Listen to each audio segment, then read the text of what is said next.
What would you do if the person you love most in this world was sold away because of a lie you couldn't prove?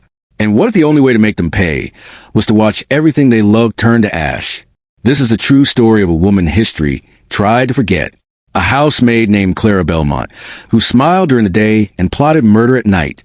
And on one suffocating August evening in 1851, in the heart of Savannah, Georgia, she made a choice that would shock the entire South. But what they found in the rubble the next morning, that wasn't part of anyone's plan. August 17th, 1851, midnight.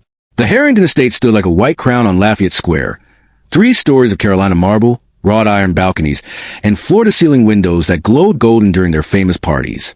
Tonight, those windows were dark. Clara Belmont moved through the servants' corridor on the ground floor, barefoot, silent. In her right hand, a kerosene lamp. In her left, a bundle of oiled rags she'd been hiding for 3 weeks beneath the floorboards of the laundry house. Her heart hammered against her ribs, but her hands were steady. Upstairs, Master Edward Harrington slept in his canopy bed. His wife, Constance, beside him. Their 2 children, William, 9, and Lucille, 7, in the nursery wing. The house staff, 12 enslaved people in total, were locked in the quarters behind the property as they were every night. All except Clara. She had 1 hour, maybe less.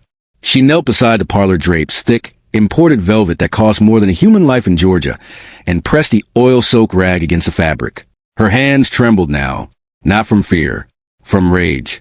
6 months earlier, February 1851, Clara had been born on the Harrington estate 24 years ago, raised in the main house, taught to read in secret by Edward's late mother, a strange, melancholy woman who died when Clara was 12.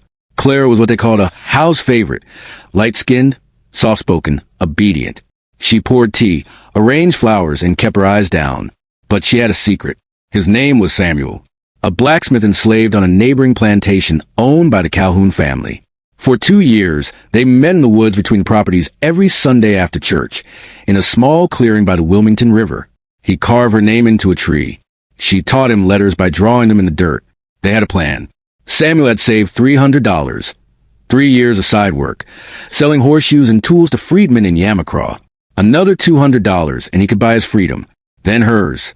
Then they'd go north, Pennsylvania, maybe Ohio. But someone saw them. Constance Harrington.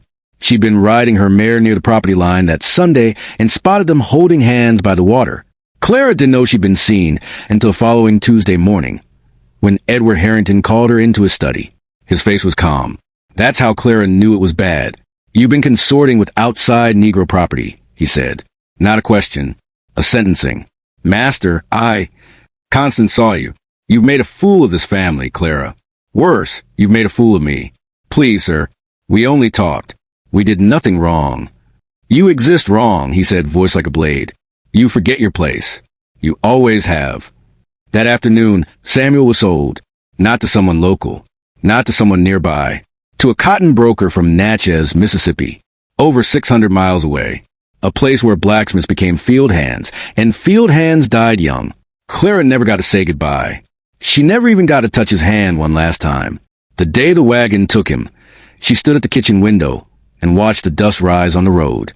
She didn't cry. She didn't scream. She just stopped feeling.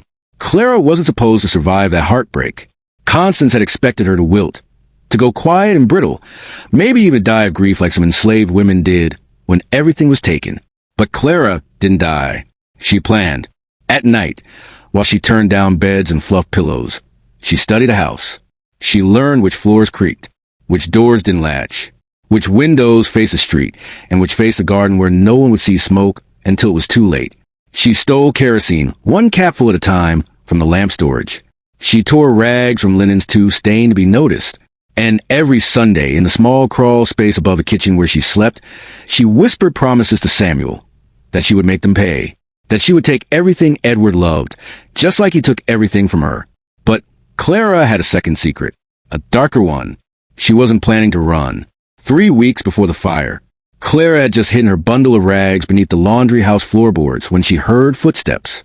She froze. Clara? It was Junius, the Harrington's coachman.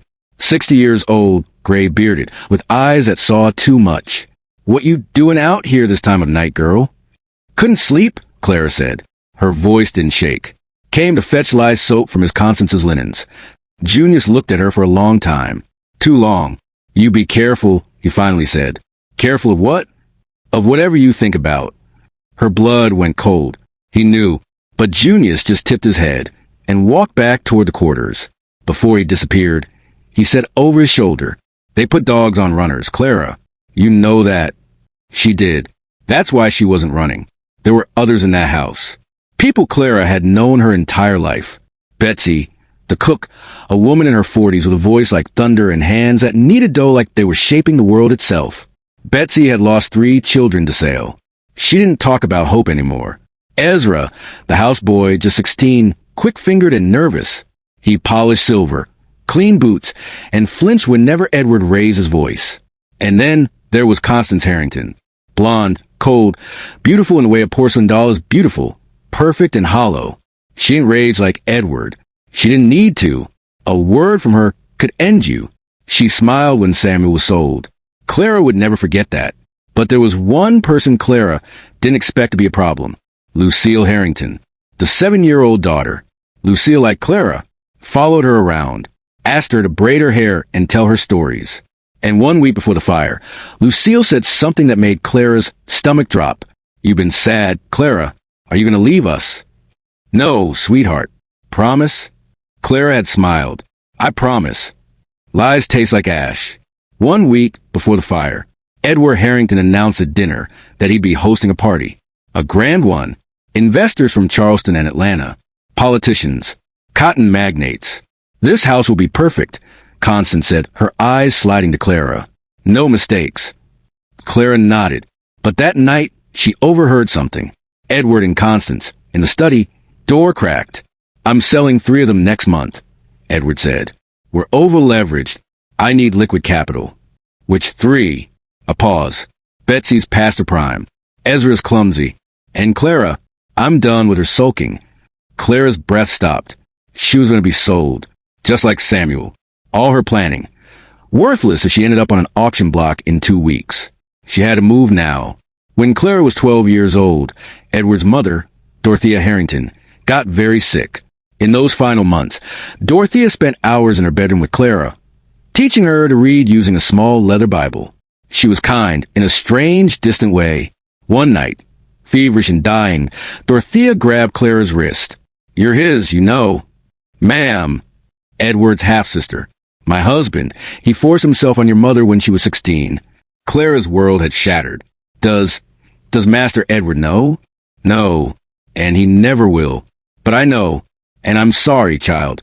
I'm so sorry." Dorothea died 3 days later. Clara never told anyone. But it meant something horrible. Edward Harrington had sold her lover, destroyed her future, and planned to sell her like livestock. And they shared the same blood. That truth was a coal in her chest that never stopped burning. Clara's plan was simple. Wait until after the party, when the house was full of valuables, and Edward's reputation was on display. Then, while everyone slept, start a fire in the parlor. Let it spread to the study, where Edward kept his contracts, deeds, and financial records. Let it eat the curtains, the furniture, the legacy. She didn't plan to hurt anyone. The staff would be locked in the quarters. Safe. The Harringtons would smell smoke and escape through the second-floor balconies. They'd lose everything. Their wealth, their standing, maybe even their marriage. And Clara? She'd slip away into chaos. Head north on foot. Disappear. But the night of the fire, something went wrong. August 17th, 1851. 11:45 p.m. 15 minutes before Clara lit the first rag. She heard a voice behind her. I knew it. She spun around. Ezra, the houseboy, stood in the doorway, eyes wide, holding a candlestick.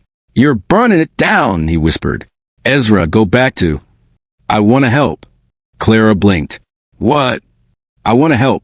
They're selling me too, Clara." I heard him say it. "I got nothing left here." Her chest tightened. She didn't want this. Didn't want him involved. But she didn't have time to argue. "Fine. Go to the east wing. Pour oil on the study curtains. Then get out. Meet me by the river gate." Ezra nodded and disappeared. Clara took a breath, said a prayer to a god she wasn't sure existed, and lit the rag. The flames kissed the velvet, and the parlor began to glow. By the time the fire reached the staircase, the house was screaming. Not just burning, screaming. Clara ran toward the east wing to find Ezra, but the smoke was too thick. Her lungs burned. Her eyes watered. She stumbled into the hallway and saw her, Lucille Harrington. The little girl stood at the top of the stairs in her nightgown, frozen, sobbing. Clara. Everything stopped. Clara could run. She could leave. The front door was 20 feet away, but Lucille was 7. Damn it, Clara hissed. She sprinted up the stairs, grabbed the child, and slung her over her shoulder. Where's Mama? Lucille wailed. I don't know, baby. Hold on. Clara ran. She didn't know if Constance or Edward had made it out. She didn't know where Ezra was. She didn't know if she'd survive the next 60 seconds. All she knew was that she couldn't let a child burn, even the child of a monster. Clara kicked the back door and collapsed onto the lawn, gasping. Lucille clung to her, coughing. Neighbors were shouting, bells ringing. The fire brigade from Bull Street was already on the way, and then Clara saw him, Edward Harrington, standing on the lawn in his nightshirt, staring at the flames. Alive. Constance was beside him, clutching William. They'd gotten out. Edward's eyes found Clara. For one horrible moment, their gazes locked. He knew, but before he could speak, Junius appeared at Clara's side, breathing hard. Come on, girl, he muttered. Now. Ezra. Didn't make it. Now move. Clara's heart broke, but she ran. Junius led her through the garden, past the quarters, into the dark streets of Yamacraw. He pressed a bag into her hands. Bread, a knife, $40 in stolen coin. North, he said. Don't stop. Why are you helping me? The old man's eyes were wet. Because somebody should have helped my daughter. Go. Clara ran. By dawn, the Harrington mansion was a skeleton. 3 stories of wealth, power, and cruelty. Gone. Edward's records burned. His contracts with the cotton brokers. Ash. His reputation as one of Savannah's elite. Ruined. Insurance investigators found evidence of arson. Edward was suspected of staging it for money. His name was dragged through the newspapers. Investors pulled out. Within a year, he'd lost everything. Constance left him, took the children to Charleston. Edward Harrington died broke and alone in 1857, in a boarding house on the wrong side of Savannah. No one came to his funeral.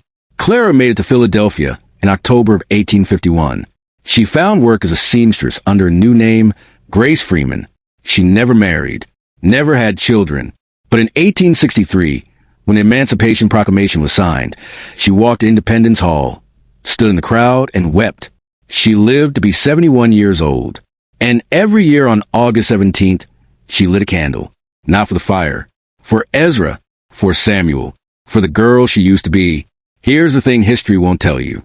10 years after the fire, a man showed up in Philadelphia asking for a woman named Clara. He was graying, scarred, missing 2 fingers on his left hand. But his eyes? She'd know those eyes anywhere. Samuel had survived Natchez, escaped during the war, spent a decade searching. Some say they reunited. Some say she turned him away, that the girl who loved him had burned up in that house along with everything else. The records don't say. But in a small cemetery outside Philadelphia, there are 2 graves side by side, both marked Freeman. Both died within a year of each other. So I'll leave you with this. Was Clara Belmont a murderer? A hero? A victim who became a villain? Or was she just a woman who refused to let them take her soul the way they took everything else? You decide, because history doesn't remember her name. But now you will.